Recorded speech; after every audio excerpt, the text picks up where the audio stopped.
everyone, and welcome back to our podcast, For Women by Women.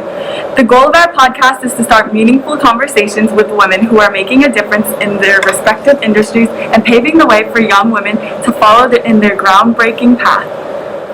The founders of this club, Sabrina Khanali and Tiffany Ng, created the Women in Business Club in January of 2021. Our mission is to empower and inform young women about gender inequality in the workplace so we as a community can strive to make a change. Today's first episode features Susan Kranian, previously the Executive Director with the Life Sciences Banking team at JP Morgan. First off, thank you so much for being on our podcast. We are so excited to have you here. With all of your experience in the baking industry, you are such an inspiration to many young women pursuing a career in that field. So to start us off, banking is still very much a male-dominated industry today. How was it when you started your career in the baking industry? It was a completely different world when I started, and there weren't really that many female executives. That is completely changed. Like, everyone in my chain of command is women. Doesn't necessarily make it easier, but it's just different. And back then, like, pretty much all the men had wives that stayed home, so they didn't really understand like the balance and like what you did before you got to work that day. Now I see so many senior women at JP Morgan, and then when I get into a conversation with them, I find out they have 3 or 4 kids. I used to think that was so unusual, that most women that were working had 1 or 2 kids, and that was it. And when they found out you had 4, which I do, they'd be like, oh my gosh. And that's not the case. There's people that, it's a different world, and the amount of flexibility that you can craft into a role is really limitless now. So it's great. Yeah, that's amazing for how much it changed, especially now we're embracing the work-life balance. Mm-hmm. Yeah. So Tiffany, if you want to ask the next question. Yeah. How does a typical day look for you? So my role, so I did resign from JP Morgan a few months ago, and I'm starting a new job at First Republic Bank. But my role at both of those places is in like relationship management and bringing new clients to commercial banking clients to the bank. And I specialize in the life science field, which I have been doing since 2016. So that was a big shift for me into this industry that I'm not a scientist. I don't really understand science. Most of it goes over my head, what they're talking about, but I know people, and I'm able to build relationships with people and try to bring that business to us. So life science companies often have, like, say at Harvard or NYU, you know, they're working on some discovery, and then they license that, and they get money from like venture capital firms to fund. It's like very, very, very expensive to bring a new drug to market, to get through the FDA process, like $1 billion over time. But they'll raise a bit of money in venture capital, and they will proceed with seeing if this is what they think it is. And what I want to do, which is like really simple, is just bring that money to JP Morgan. I'm not lending them money. I'm not choosing to invest in it. I don't have to understand. I don't care if it works or not. So I just really want to connect with people and build a good relationship with the bank, that they feel supported and connected, and that I'm using the resources that I have, like all the people in my network that I say, oh, you should meet so-and-so. And that's how I bring a lot of value versus being able to ask them scientific questions about their business, which I can't do. But try to bring that money into JP Morgan and manage it through the, you know, as they continue to move forward. So a typical day, I want to give a little context. A typical day is, you know, really it's about like networking for me. I may have a few meetings with some of these founders or CFOs of the companies to talk about our services and how we can help them. But I'm always looking for the next one and reaching out. I read everything on LinkedIn, and I try to really, like, that's a really good resource. I know that some of you are on it, to see what's going on, and you read about a new company. Twitter's great too. All like the key people in that industry, I follow them on Twitter, and then they'll announce something, and then I'll be like checking it out, and then I'll reach out to someone that I'm connected to that's connected to these people and ask if they can introduce me. What's nice is a typical day, not typical, but a day for me could be like going to the US Open and bringing a bunch of people there and having a great day watching tennis, and you're like just talking about life. You're not just talking about the next deal, and you're building a relationship with them, and that'd be a memorable day for them. And then when something comes up that's meaningful that might help me, they'll be like, oh, I want you to meet so-and-so. So you're just like, a lot of times you're paying it forward. You're making connections for people just to do it, just to be a good resource in the industry. And then they'll just kind of think highly of you for that. And oftentimes it'll come back to you. Yeah, so like networking has to do a big part of it. Huge. Yeah. Networking is everything. Mm-hmm. From now until you're done with business or done with, anything. It's just everything. With college, with getting roles on campus when you go to universities, with summer jobs and finding those great summer internships. It's like you can't just apply for something and think that that's all you need to do. You need to be looking at who from St. Francis Prep has worked at that company. Like, keep St. Francis Prep on your resume like forever, because it's such a big school and you never know when someone's got a stack of resumes and they're like, oh, it's a prep person. They'll be like, I have an affinity. Networking all the time, every day. Yeah. So how did your earlier career choices lead you to where you are now? So I got an internship when I was in college at a predecessor bank of JP Morgan called Manufacturers Hanover Trust. It was through a networking kind of family connection. I worked there for 2 months. I stayed in touch with my boss. I put my resume in for the job, and I got it. And it wasn't like now, if you have an internship summer after junior year at a lot of the different like accounting firms and banks and all different places, you'll get an offer before the summer's even done. That was not really typical back then. So I found out, I think, in like March, and I was probably one of the earlier people of my friends to know what I was going to do. And then I was just like, oh, great, now I'm not starting that till October. I can really enjoy the summer. And so I really kind of, just to be honest, took a lot of the path of least resistance in taking that job. I liked the job. I really enjoyed like the newness. I was not in the life science industry, but in all different industries. So like one day I'm going to like a kosher cheese factory in Brooklyn, and the next day I'm going to like see a diamond distributor, and just like really learning about so many different industries was fun. And it wasn't like super taxing as far as, I was able to go to the Hamptons every weekend, and I didn't go to graduate school. I liked what I was doing. I didn't have like, I want to go to school because I want this. And I did it. I got married and had a honeymoon baby, and then 3 more children after that were like in pretty close succession. And then my priorities just were really like, I want to keep doing this, but I want to be home as much as I can. And how can I do it? And the first conversations were tough because there was no remote. Like, it was a different world. There was no login from home. There was something called, like, it seems so crazy now, but like job sharing. That 2 people would do the same job in like 2 days this week. And I didn't do it, but I tried. I explored that. And I really just wanted to,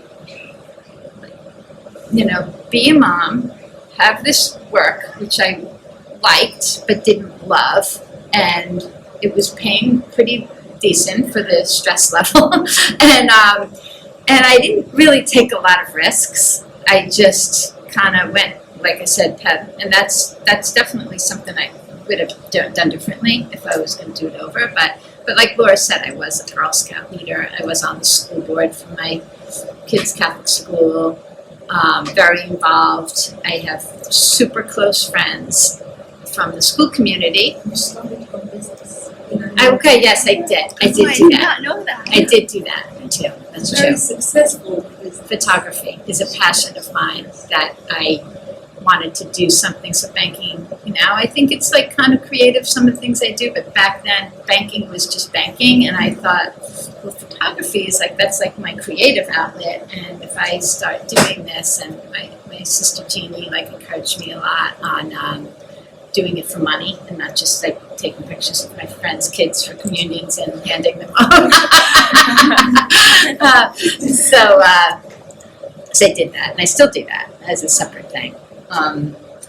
So my career choices, I did not go out and say like, well, is there something else I want to do? Like what else? I just I had a lot of challenge in my personal life. You have 4 kids, like the number of emergencies that come up, it doesn't scale. It's like the number of emergencies anyone else would have times 4, because they're all their own person and they need you at different times. And I didn't want to be, just like on the road and inaccessible. So I thought, well, everybody really respects me at work. I can do whatever I want. I get my job done. I'm contributing. I'm getting paid decent. And that's enough for me. And what happened is in 2015, the secretary here at Graziella's cousin said to me, we need you to do this. We need you to come on this team and do business development full time. Give up all your clients that I had for like over 10 years that I was super close to. Give them all away, and you go out and bring in new business. That's all you're doing. And I'm like, well, I don't know. Like that's not going to be easy. Like people don't want to change banks. It's tough to get a new piece of business. But it was like strong encouragement. Like this is it. You're going to get paid for this. Do it. And I'm like, okay. And once I got in that seat, I heard about this life science, like specialized industry coverage, and I was like, that's interesting. I'm gonna see about that, and like what companies are in New York, because they weren't piloting it in New York, and I found out there was a whole bunch, and then I asked for it and said, can I call on these companies? And I said, go ahead. Like we don't know when we hire someone to run life sciences, we don't know how that person's going to staff it, but if you have companies, go ahead and call them.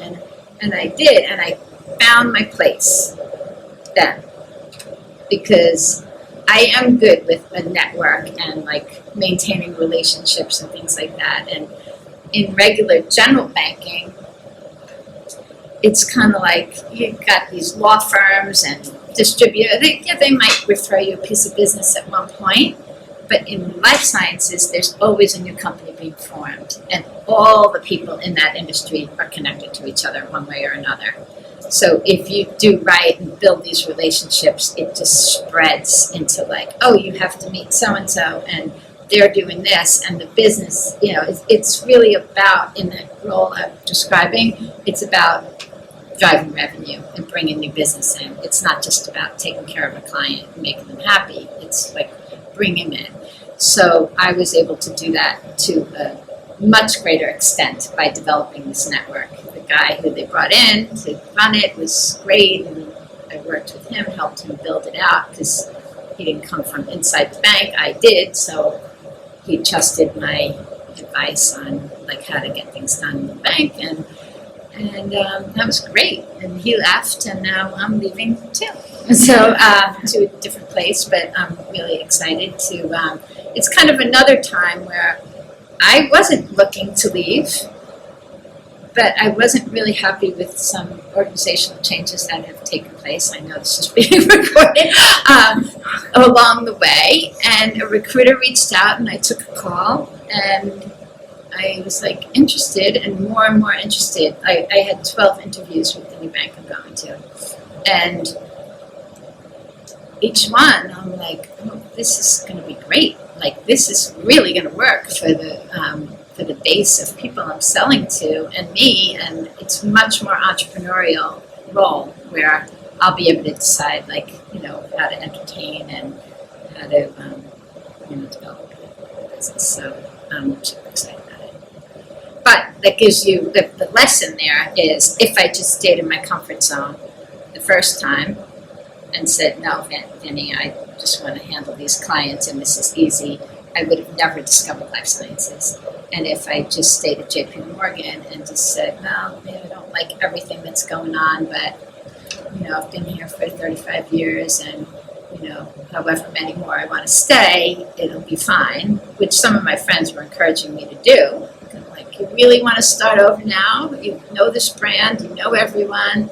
I'm like, yeah, I really want to. And I'm like really excited about it.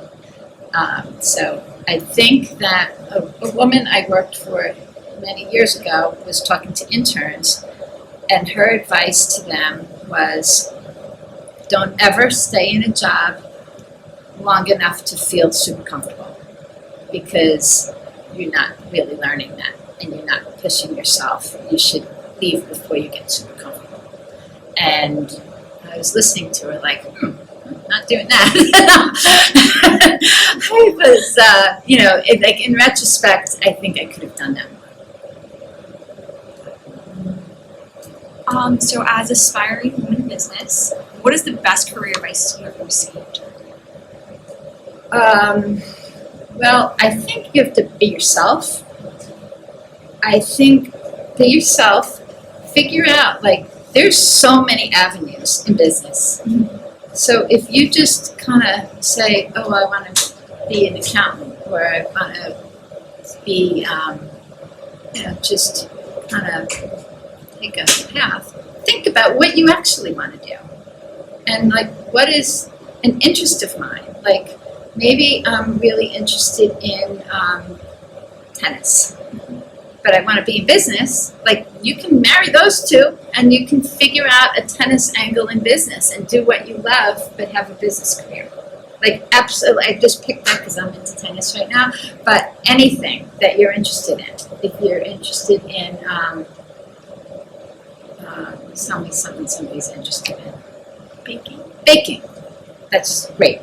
Like, there's so many avenues of, like, okay, well, like, using these ingredients and this product and marketing and, like, bringing, like, some kind of channels and entrepreneurship, and there's just so many things where you can take something that you have a passion for and bring it into your career and have more to add because you're so passionate about it, and have much more fun.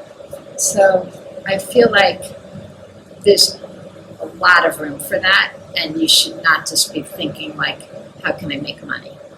You should be thinking, like, it's your life, and you want to make money. It's nice, but you want to do something that is really fulfilling, and you're going to be better at it because you have passion. And the last question, what is one piece of advice you wish someone would have given you when you were in high school? Well, I'll tell you guys, I think you're probably all doing this because you're in this club, but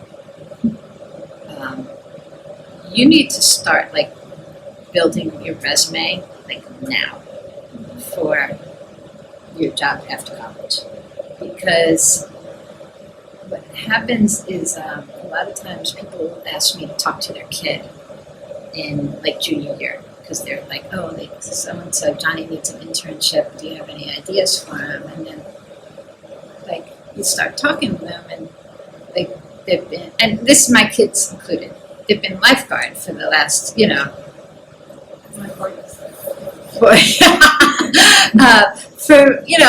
that's what they love, lifeguarding, and it's fun, and it's good balance for the summer, but okay, you have to do something else in addition to that. You can still be a lifeguard, you can work, like, you have to be, like, building your kind of personal brand from, I would say now, but from, can I sit down with you or talk to you and get some advice? I'm not, like, asking you, hey, can you find me a job, or can you write me a letter? Can I get advice? Like, people love to give advice. And And 9 times out of 10, they're going to say, yeah, I'd love to give you advice. I'm flattered that you asked me. And then in the course of getting to know you and like what you're looking for, like they say, oh, I know someone else you should talk to. And they have a network, and then there's somebody else, like there's another step in the direction of where you want to go. And you just like, you'll be the impressive person for going out and asking for that. So don't sit still and wait for life to happen to you. It's just go and carve out what you want. Yeah, a lot of people think that others are a little too out of reach, or maybe in a higher career than them. Oh, I have another piece of advice on compensation that I wish somebody had said to me is like, you don't just like get your raise, your bonus, and just say thank you. You say like ahead of time, you say, this is where I want to be. Like you figure out what market is.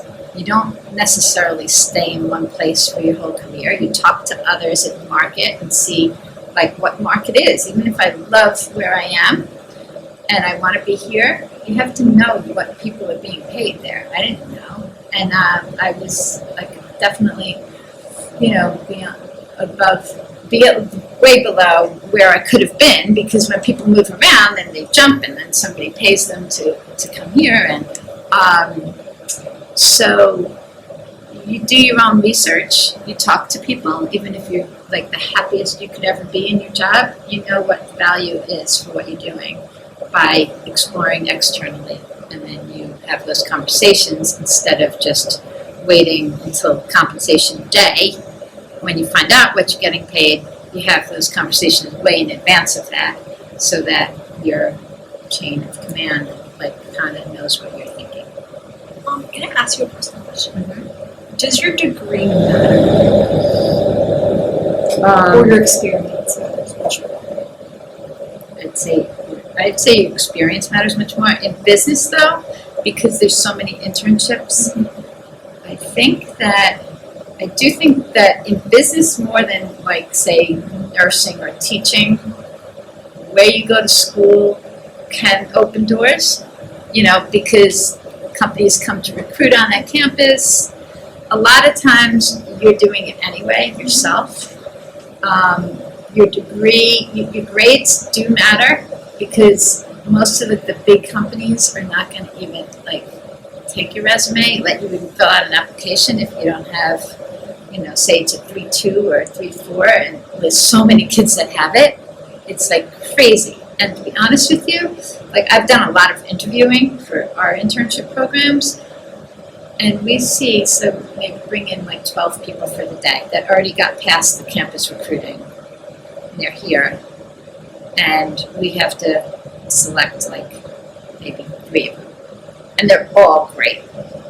And they all think that they totally deserve this job. And then you're meeting them, and they're like, wow, this person's not going to get it, because they weren't consistently like high with all the interviewers for some reason. And they're going to be shocked, because they have the great school, they have grades, they probably have all the things, but you have to be an interesting person. And so it's not just like experience, but like do things that are interesting, like, climb a mountain, or start a club, or something in not-for-profit, like volunteer work that's interesting.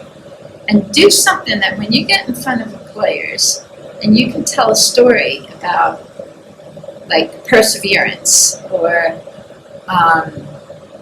integrity. Like these are kind of questions that'll be like, tell me about a time when your integrity was, put to a test, and like have something really interesting, just like, and you don't go out and look for a job that you're going to test your integrity, but if you just do interesting things, you're going to have those stories, because you're just going to have a lot of experiences, and you're going to think about, before you go on those interviews, like what are some experiences that I would love to be able to talk about, if the question kind of comes around where this could possibly be an appropriate answer. Have some interesting things. If you go in there and they ask you a question about, like, when was a time that you were working on a team that wasn't as successful as it could have been, and you talk about a group project in school, everybody's talking about that. Everybody's been on a team with a group project and somebody didn't pull their weight and they had to figure it out. Like, it's not that it's not a valid answer. You did have to kind of work as a team and stuff, but if you're telling me about, something, even in, one girl was telling me a story about Chipotle, and she worked in Chipotle, and they were like really understaffed, and the customers were like screaming at her, and she was talking about how she had to like deal with it, and like that's interesting. That's way more interesting than the project in school. So just like having real life is important, I think. Yeah, because I know there's like a lot of bias saying like your degree matters. Like you have to come from like an Ivy League. You don't have to come from an Ivy League. I think I'd rather see a person that had a 3.4 GPA and they had really interesting like work or extracurricular stuff going on than somebody that came out of an Ivy League school with a 3.9, and that's all they did. They're not bringing much to the table to me. They're studious, but like, also, I think it's really important to develop interpersonal skills, no matter what you're doing. Whether you're an actuary, I don't care. You need to have interpersonal skills because you're always going to be talking to coworkers and clients, and being able to connect to people, I think, is super important. And I remember one girl in JP Morgan once. She was like in tech. She was interested in something I did, and she asked if I would kind of mentor her, and I did a bunch of times. And I said to her, do you talk to the people that you work with about your personal, anything going on in your life besides the work projects? And she said no. And I said, I would, because when you build a relationship, like, people just like treat you different. And I said, like, do you like talk to anyone in the elevator with you or online in the supermarket? Like, those are ways to just start like getting more comfortable just talking to people. And when you're working, if you say to a manager or coworker, do you mind grabbing coffee? Like, I started drinking coffee because I was always asking people for coffee, and then I was like drinking water or soda, and I'm like, I can actually drink coffee. But coffee is a great thing. And to go and say, hey, can we get coffee like before work or if on a break one day, and people get to know you one-on-one. I think that's really important. I did write down one thing I want to say about degree. I think if you want to go for an advanced degree, don't do it in the same thing. Like, have a finance degree and then an MBA in finance. Like, you can be more interesting if you have, or if your major and your minor are like completely different. Like, you have a minor in biology and a major in accounting. That's so interesting. And then people will be like, oh, how'd you pick that? Tell me, and then you get a chance to talk about what your rationale is. Do it something, not just because you think it looks good, but something you're interested in. I think a minor and a major that are far apart, it just like adds a lot of texture to, like, I'm intrigued, But you do need good grades in business, and more than other fields, I think you need to have them early, because these internships come up early, and you're interviewing in like maybe the end of sophomore year for the internships for a year away for your junior summer. So now you don't even have your sophomore spring grades. You have like 3 semesters of grades, and those 3 semesters are going to determine whether you have the minimum GPA to apply for this thing. So you got to go in like freshman year and like come in strong, not to be like, I'm still figuring it out. I'll get my grades up, you know. And I'm not saying like my kids necessarily did it that way, but everybody has different circumstances. But ideally, if you're going for business, try that. Law Because school is the same way, so it must be similar. yes, Law school the first year. that's decided it. that Because you right. I could have done nothing next time. So, It's so true. Law school is another one. I mean, I was just jotting down because it's a business club, like how many different angles there are to business, and you won't necessarily know all about like all these different ways. I mean, you can do anything in business, but like knowing and just like talking to people about what, okay, you know, what careers do all your friends have? Tell me what all your friends do. I'm like, that are in business. Like, I'm just like curious about angles. And actually, my daughter Annie, that is, grew up with Michaela, who was oldest, she loved math. She's got a great math brain. And we used to like drive to dance competitions. And she'd always be like, yeah, I'll probably be an accountant because I'm really good at math. And I'm like, be an accountant. There's a lot of things you could be with great, you know, math. And then I would just like start telling her about like my friends' kids and what they did and all different people. And that's how she wasn't exactly doing this, but I was telling her about one girl who went into cybersecurity and how there's not a lot of females in that.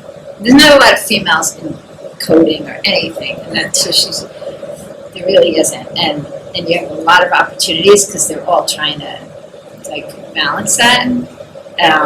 So when you're expressing interest in that, I guess that's you're already past the time to do it. Like Girls Code, do you guys know what that is? She did that, and that was like, she learned more in that like 7 weeks Girls Code than I think she did in AP Computer Science in high school. You know, it's just like really rigorous for that time. But anyway, point being, like I wrote down like sales, relationship, and if you like people and you like talking to people and building relationships, like what I described, they do. That's the great avenue, and it could be anything. It could be like, and you can sell absolutely anything, but relationship building, that's never going to go overseas because it's not. If you're selling something that, you know, the further away from a commodity it is, the better. That you have something like specialized to what you do, but you know, you do get to kind of have a lot of fun. And, you know, going to a party is work, and just stuff like that, kind of entertaining. It's happy hour.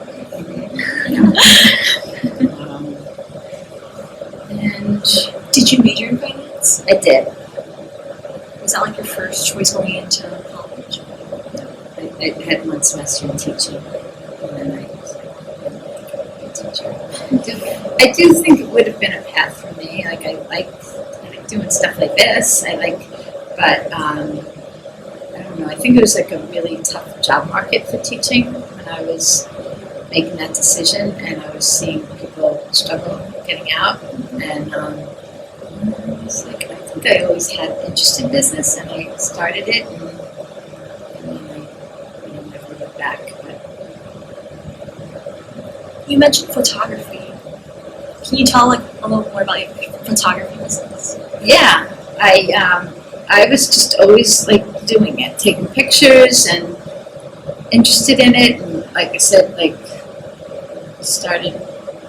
What I did is I started like donating, like a family photo shoot to a fundraiser, and then I said, oh, I didn't know you did photography. Yeah, I'll do it. And like I couldn't even remember like the first couple of people that I did like a family photo shoot for, and it was all self-taught. I didn't go to school for photography, but I started taking like workshops. I know a lot about it now, and like I went and really spent time learning it, and it's a lot of investment in like buying equipment, you know, that better equipment and learning about lighting and learning about this. And so this, I was supposed to today take a headshot for a woman who's 70 that was for a dating site. On Saturday, I'm taking pictures for a family communion. And then later in the day on Saturday, I am taking an engagement in action. I was talking to the guy yesterday who's like a friend of my nephew, and I said, "Oh, is Megan going to be a surprise?" And he's like, I don't know. I think so. I said, "Well, actually, I'm going to know by what she's wearing if she was surprised." You don't have to tell me. I'll figure it out. But that's really fun. You know, I get to do things like that, and that's like, I don't price myself to like do that for a career. I price myself to have fun, be compensated for my time, and do it, you know, for mostly like people that are friends and friends of friends, and then I end up giving like a lot of gifts of photography to people, and it makes me happy, you know, to be able to, like friends had a big birthday recently, and I took all pictures of her with all her friends and made her a book and had all the people write things about her in the book, and that makes me happy to be able to capture, you know, memories, because you remember what's in pictures. You know, remember everything that happens to you. The pictures really help. Mrs. Kranian's done like communion photos for 2 of my kids. Christmas parties. Yes. Party. I had, that's right. Another was 80th birthday party. And then she gave us the Girl Scouts. Every single Girl Scout was like 20-something Girl Scouts. Yeah. Their whole personal husband photos of them and their friends. Like, do you remember that? Yes. Of like Girl Scouts. Yes. How long have you guys known each other? So it's our girls are 20. That, I mean, I don't know if Mikkel had her birthday yet, but Annie's 20, and it was probably about 17 years, I would say. Yeah. They were little. Ski trips. A lot of Girl Scout trips. She was the lifer party. That one. So you don't have any hard time believing that.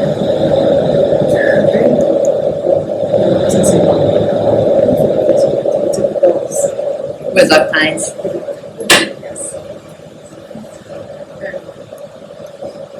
She was a great mentor to me, even though we're close in age, right? Like literally the first time I met her, she helped me with my daughter. So some of the issues when we were very little. She was saying things like 2. So I always heard about Sue Kranian. So you should talk to Sue Kranian. Who is Sue Kranian? I don't know who she is. You know, she was the next neighborhood over, and she was helping navigate that for when she's your age. Services and but you know. Yeah. Well, thank you so much for asking me. This is really fun. Thank you so much for Good luck to everybody. Yeah.